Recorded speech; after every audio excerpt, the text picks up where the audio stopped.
네, 그리고 현장에 예배 오신 분들을 중심으로 환영합니다. 제가 지난 화요일 날 우리 두 분의 교육자와 함께 차를 타고 어디를 갈 일이 있었습니다. 근데 옆에 있는 우리 한 분이 저에게 민트를 건네주면서 입이 텁텁하니까 민트를 먹으라고, 제가 뚜껑을 열어서 이 마스크를 쓴 채로 이렇게 민트를 넣으려고 했던 그런 좀 어처구니 없는 일이 있었는데, 우리가 이제 조만간 하나님의 은혜로 마스크 없이 찬양하고 예배하는 날이 오리라고 기대를 합니다. 오늘 우리 찬양의 가사처럼 예수님께서 우리에게 주시는 첫 번째 팔복 가운데 첫 번째가 심령이 가난한 자는 복이 있다. 이 메시지라고 하는 영어 성경을 보시면 You are blessed when you are at the end of your rope. 우리가 로프의 끝에 있는 사람은 복이 있다. 더 이상 갈 데가 없어요. 더 이상 길이 없습니다. 로프 끝에 있는 사람은 하나님을 찾습니다. 하나님 도와주세요. 하나님 길을 열어주세요. 그런 마음을 갖고 있는 사람이 복이 있다라고 성경은 말씀하고 있습니다. 그 복은 하나님이 어떤 분인가를 알 때 우리가 하나님을 찾는 은혜가 회복되는 줄 믿습니다. 그래서 이 시간에 다시 한번 마음이 심령이 가난한 자는 이 찬양을 다 함께 우리가 신앙 고백으로 주님의 보좌 위에 올리겠습니다.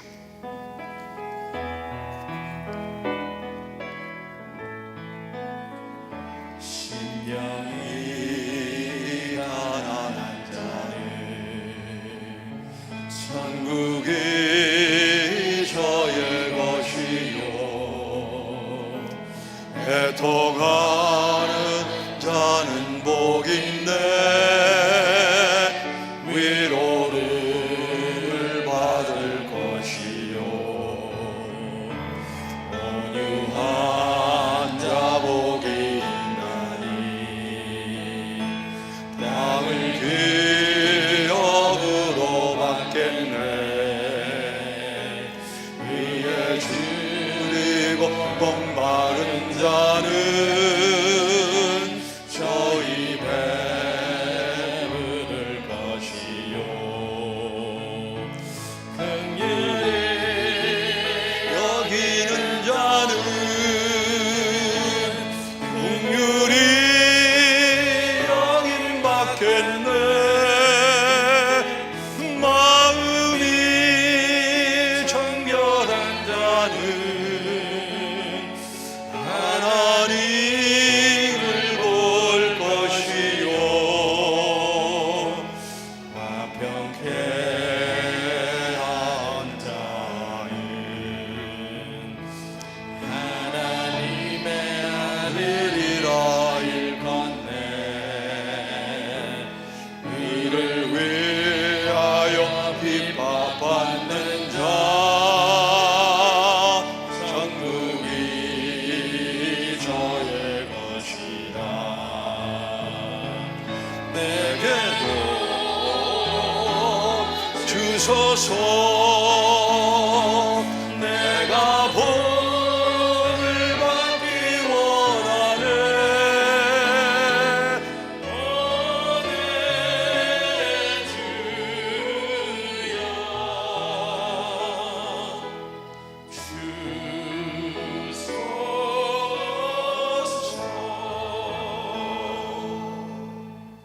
어제 몇 분 집사님이 교회를 방문해서 대화를 나누는 가운데 제 마음에 큰 도전과 은혜가 된 게 뭐냐면, 이 집사님이 자녀 둘이 있는데 예배를 드릴 때 처음에는 예배를 좀 이렇게 좀 하나님 앞에 경외하는 마음으로 드리다가 점점 흩어지는 것이 두려워서 예배 시작 5분 전에 가족이 샤워하고 아내인 경우에는 화장을 하고 옷을 입고 양말도 신고 정말 예배당에 와서 예배 드리는 것처럼 예배한다.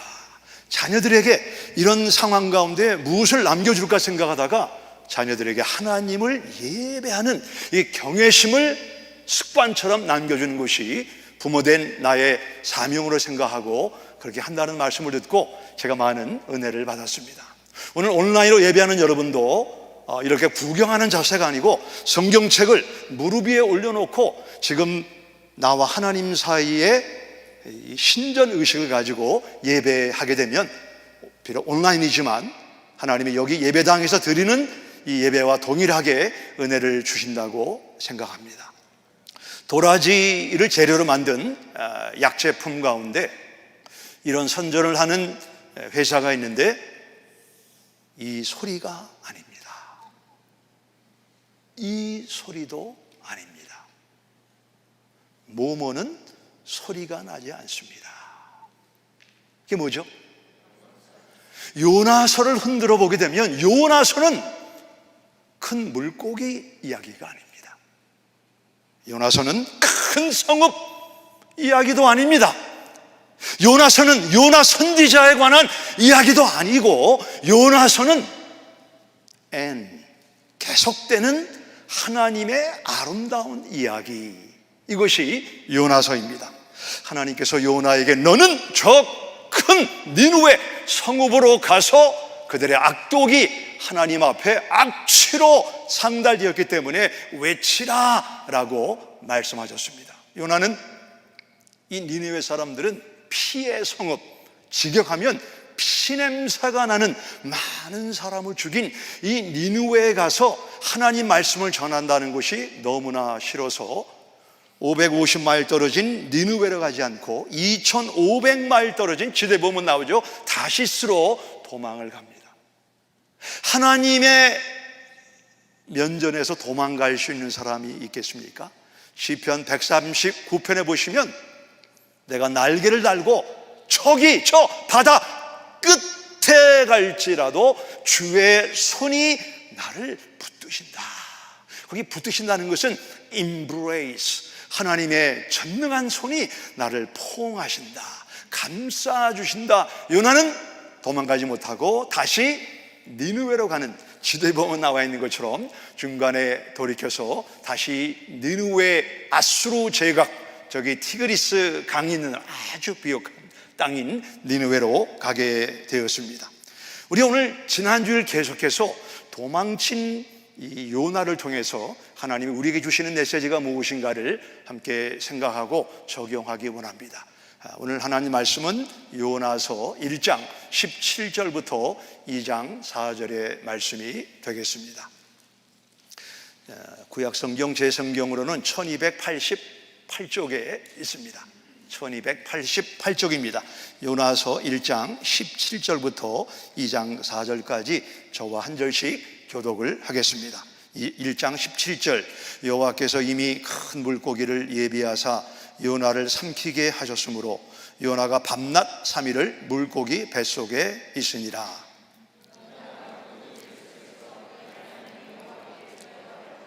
이르되 내가 받는 고난으로 말미암아 여호와께 불로 아뢰었더니 주께서 내게 대답하셨고 내가 수월의 뱃속에서 부르짖었더니 주께서 내 음성을 들으셨나이다.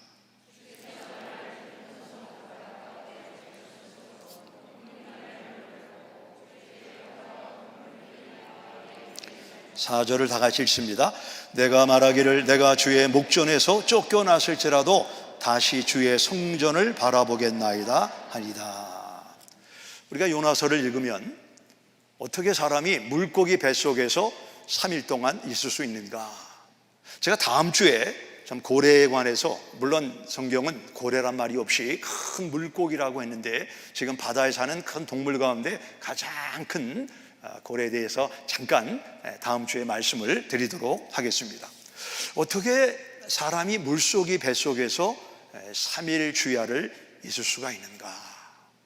저도 증명할 길이 없지만 저는 이 사실을 절대로 100% 제가 믿는 이유는 예수님께서 요나에 관해서 진술하셨기 때문에, 절대 거짓말하거나 절대 없는 얘기를 있다고 말씀하시는 분이 예수님이시기 때문에 저는 예수님의 진술에 근거해서 요나가 물속의 뱃속에 3일 주야를 있었다고 믿습니다. 예수님께서 마태복음 12장 40절에 보시면 요나가 밤낮 4일 동안 큰 물고기 뱃속에 있었던 것 같이 인자도 밤낮 사흘 동안 땅속에 있으리라. 예수님의 부활을 사실로 믿는다고 하면 예수님이 그분의 부활을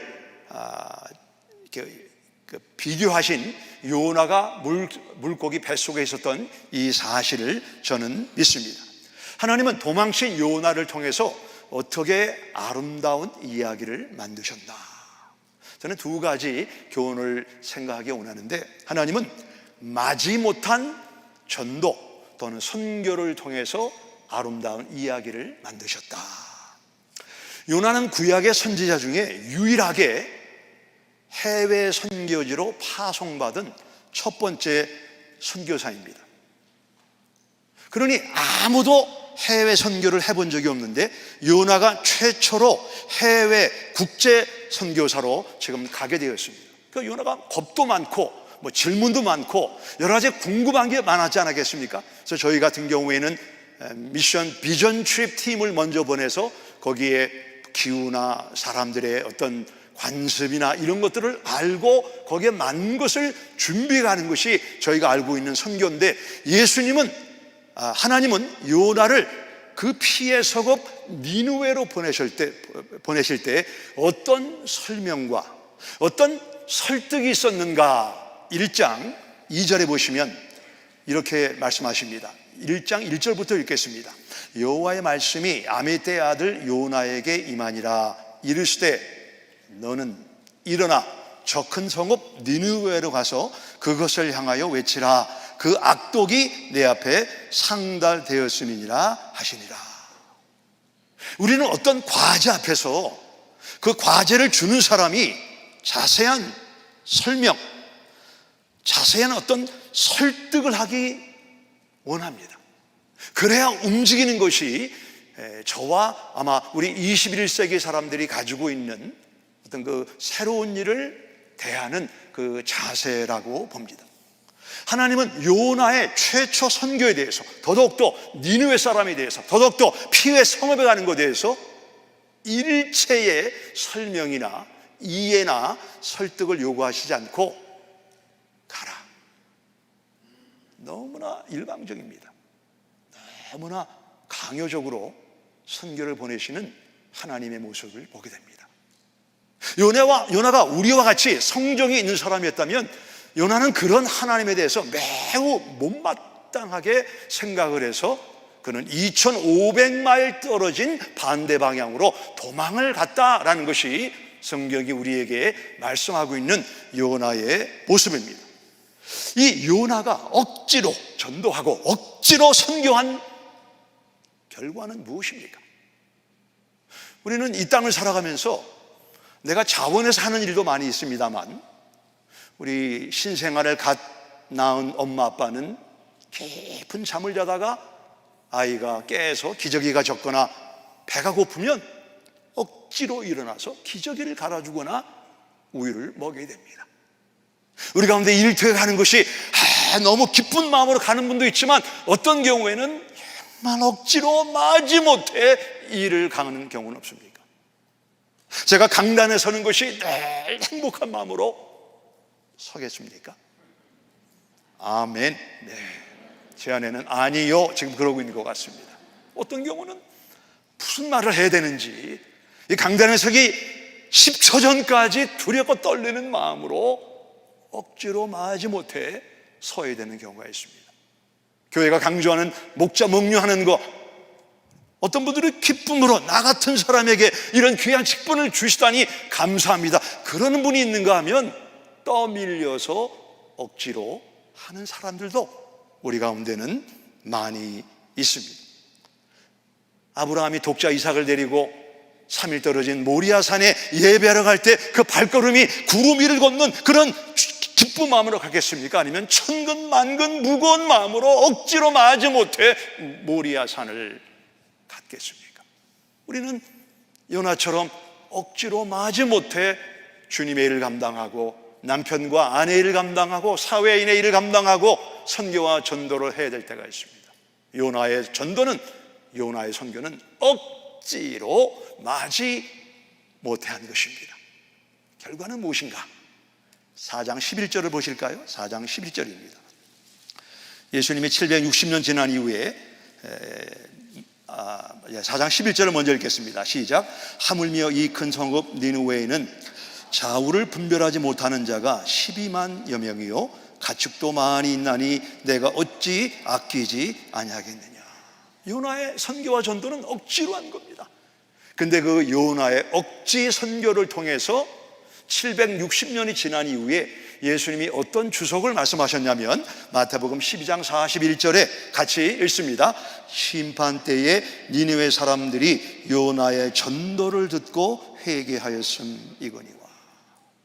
우리가 자원하는 마음으로 섬김과 사역을 통해서도 하나님의 아름다운 이야기가 만들어지지만 어떤 때는 억지로 마지 못해 하는 일을 통해서도 하나님은 12만 명 되는 영혼을 구원하시는 아름다운 이야기를 만드심을 믿으시기 바랍니다. 영국의 킹 조지 6세 왕이 있죠. 이 사람은 어려서부터 아주 열등감이 많은 왕자였습니다. 왜냐하면 언어 장애가 있습니다. 말을 더듬고 사람 앞에 서면은 두려움이 먼저 오기 때문에 말을 하지 못하고 경직되는 왕이어서 2010년도에 나온 King's Speech라고 하는 사실을 소재로 만든 영화에 보면 이 사람은 말하는 것 때문에 왕이 되기를 원치 않았습니다. 그리고 그때는 독일과 영국이 정말 중대한 전쟁을 하고 있는 때였기 때문에 그가 왕이 되면 사람들 앞에 연설을 해야 됐습니다. 그는 그것이 너무나 싫었습니다. 그러나 그는 그 길을 피하지 못하고 억지로 마지못해 영국의 왕이 됩니다. 그런데 연설을 해야 돼요. 영국민들은 이 조지 킹 6세가 그들에게 희망을 주고 격려를 주고 용기를 주는 연설을 듣기 원했습니다. 그래서 우리 오스트레일리아 그 스피치 테라피스트를 구해다가 이 언어 장애를 극복하는데 그 과정이 얼마나 어렵고 힘든지, 그럼에도 불구하고 영국을 위해서, 영국민을 위해서 그 어려운 스피치 테라피를 받으면서 그가 연설을 하고 영국민들이 마음이 뜨거워지고 힘을 얻어서 결국 독일을 뒤집어엎고 승리하는 내용이 나와 있습니다.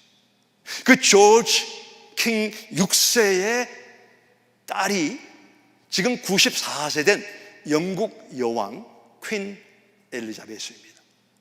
이 퀸 엘리자베스가 25살 때 킹 조지 6세가 56세 때 갑자기 잠을 자다가 세상을 떠나서 전혀 준비가 되지 않았는데 여왕직을 맡게 되었습니다.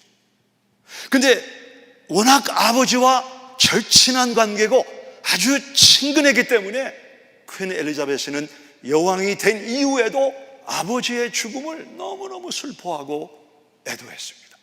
얼마나 슬퍼했는지 이것이 영국 국민의 깊은 컨선이 되고 염려가 되었습니다. 국사를 감당하지 못하니까. 그럴 때 이 퀸 엘리자베스의 할머니 되는 퀸 메리가 손녀에게 편지를 썼습니다. 그 편지의 내용이 아주 감동적인데 편지를 요약하면 이런 내용입니다. 사랑하는 내 손녀 퀸 엘리자베스, 이제 너는 지금 너의 그 슬픈 마음을 정리할 때가 왔다. 왜냐하면 Your duty calls, 너의 직무가, 너의 이 여왕으로서의 직무가 너를 부르고 있기 때문이다. 너는 이제 개인 엘리자베스의 일을 정리하고 여왕으로서 국사와 국민들에게 격려와 리더십을 발휘할 때이다. 나는 지금까지 살아오면서 세 왕조의 붕괴를 목격했다. 그 세 왕조가 붕괴된 이유는 개인의 일과 공직을 구별하지 못한 결과 그 왕가가 몰락하는 것을 보았다. 너는 이제 영국의 여왕이 되었고 앞으로 개인 엘리자베스와 여왕 엘리자베스 이 둘이 서로 종종 충돌하는 그 어려움을 만나게 될 것이다. 그럴 때마다 손녀야, 너에게 간절한 부탁은 The crown must always win. Yes, the crown always must win. 네가 여왕으로서 그 공직이 개인 엘리자베스를 이겨야 된다.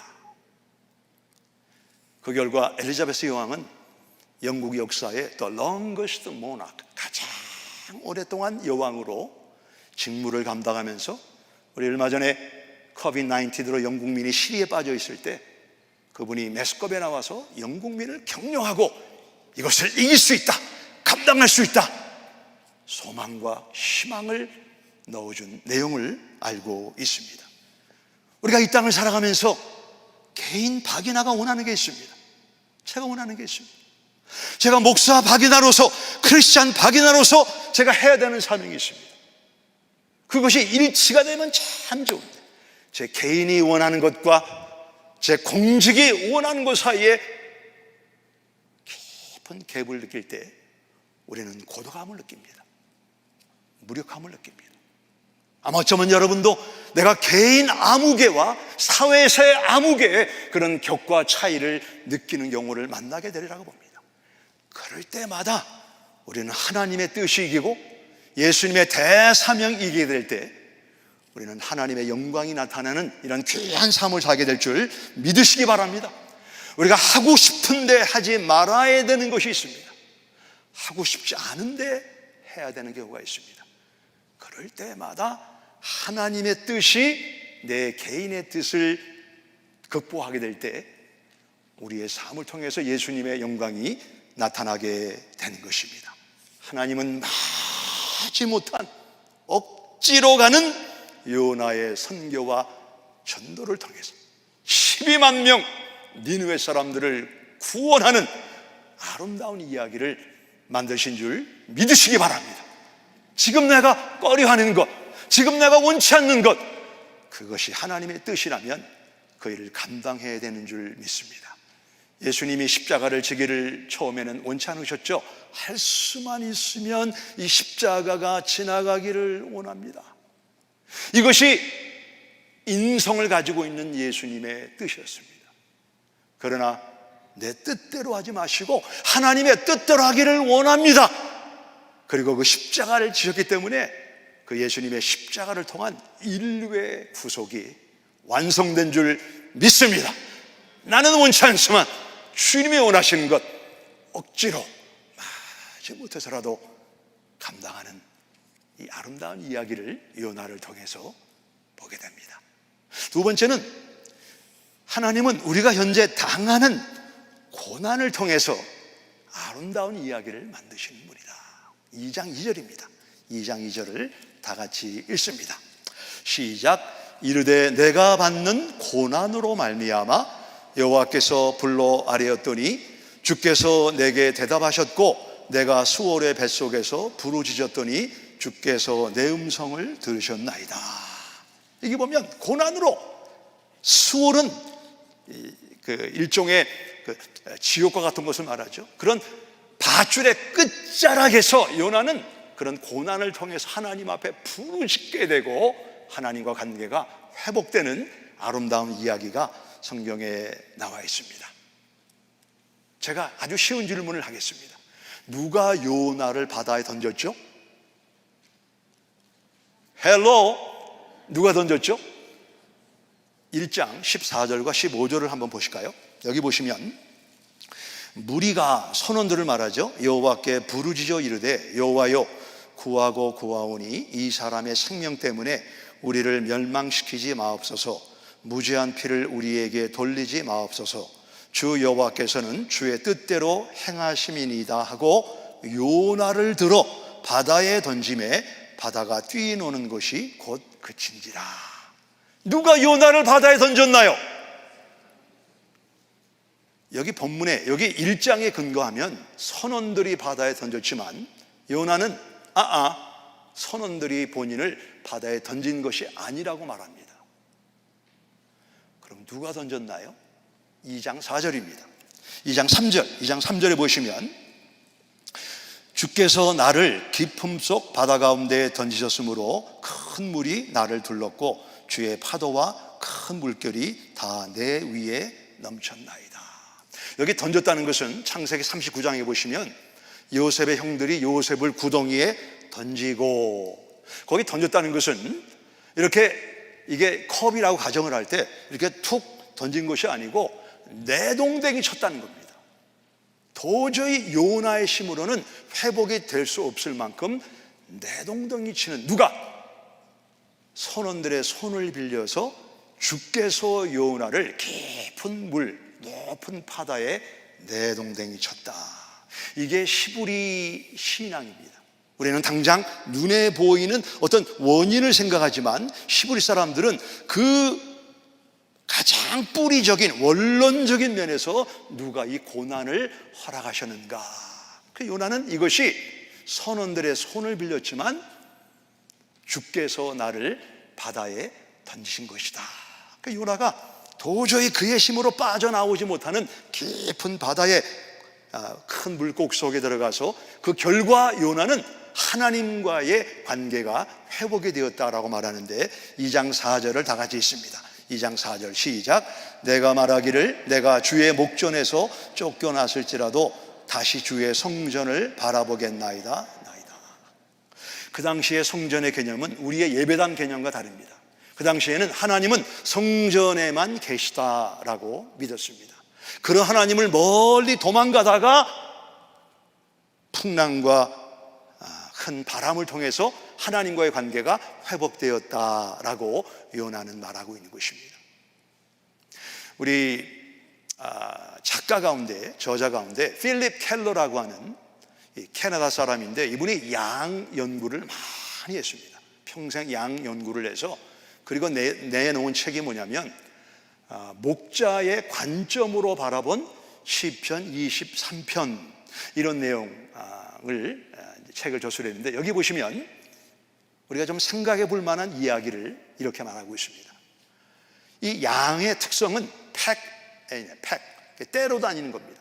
그래서 양은 한 마리가 우르르 이렇게 왼쪽으로 가면 우르르 왼쪽으로 하고, 오른쪽으로 가면 오른쪽으로 우르르 따라하는 그런 다른 그 군중 심리에 쉽게 움직이는 것이 양의 속성인데, 그 가운데 좀 젊은 양이 한 마리가 있는데 이 녀석이 목자의 말을 듣지가 않는 겁니다.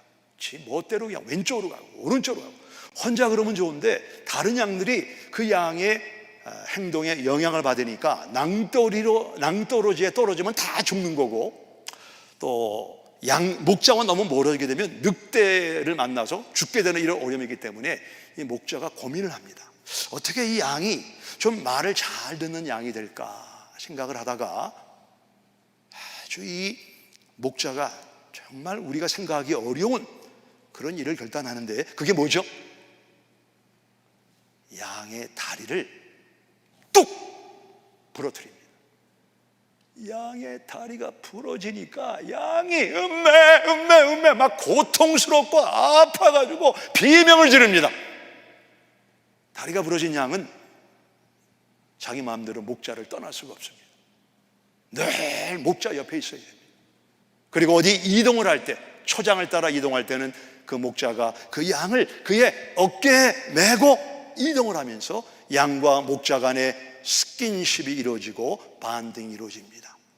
양은 목자가 나를 보호하지 않으면 나는 살 수 없구나, 나는 죽는구나.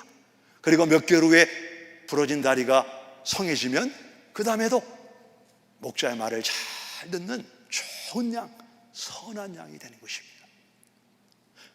요나가 만난 고난은 그의 힘으로, 그의 능으로, 그의 어떤 실력으로 해결할 수 없는 문제를 만났습니다. 요나는 여기서 나를 구할 분은 하나님밖에 안 계시구나. 그의 심령이 가난해졌습니다. 하나님을 형식적으로 찾는 것이 아니고 하나님을 간절하게 찾았습니다. 밧줄 끝에서 하나님을 찾았습니다. 그 결과 그는 성전을 바라보며 하나님의 관계가 회복이 되었다라고 말씀하고 있는 것입니다. 시편 18편을 보시면 그 시편의 배경은 다윗이 위험을 지나고 난 이후에 쓴 시다라고 말하고 있습니다. 다윗은 그의 장인 사울 왕을 통해서 계속 추격을 당했습니다. 그의 아들 압살롬이 아버지를 대적했습니다. 네 번째 아들 아도니아가 아버지를 반역하는 일을 서슴지 않았습니다. 그런 상황 가운데 다윗이 곤란과 고난과 어려움을 지나면서 그는 하나님을 경험하게 되고 하나님의 8가지 별명을 그가 지어드렸는데 그것이 시편 18편 1절과 2절인데 여기 같이 한번 큰 소리로 읽도록 하겠습니다. 시작. 나의 힘이신 여호와여, 내가 주를 사랑하나이다. 여호와는 나의 반석이시요 나의 요새시요 나를 건지시는 이시요 나의 하나님이시요 내가 그 안에 피할 나의 바위시요 나의 방패시요 나의 구원의 뿌리시요 나의 산성이시리로다. 이 땅을 살아가면서 내 생각과 하나님의 뜻에 차이가 나고 충돌이 될 때 The crown must always win. 하나님의 뜻이 이겨야 됩니다. 하나님의 의가 나타나야 되는 줄 믿으시기 바랍니다.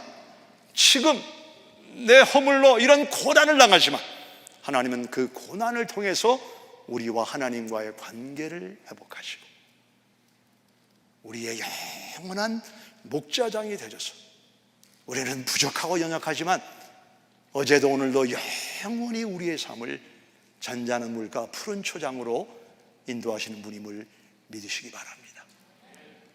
오늘 온라인으로 예배하는 여러분 가운데 아직 이 선하신 목자 예수님을 믿지 않는 분이 계시다고 하면 그 예수님을 믿고 구원받으면 안 되는 이유가 있습니까?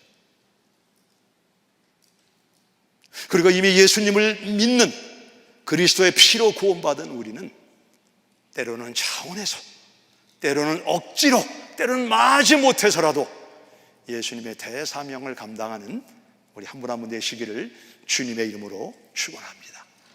기도하겠습니다. 어제와 오늘 그리고 영원토록 우리의 힘이 되신 여호와여, 우리가 주님을 사랑하는 이유는 주님이 우리를 먼저 사랑하셨기 때문입니다. 지금 나는 이해하지 못하나 역경과 위기를 지나는 이 고통을 통해 아름다운 이야기를 만드시는 하나님의 깊은 경륜을 감사드립니다.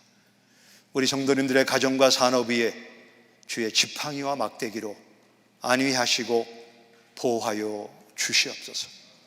내 뜻과 하나님의 뜻 가운데 항상 하나님의 뜻이 앞서고 이루어지도록 은혜를 더하여 주옵소서. 예수님의 이름으로 기도합니다. 아멘.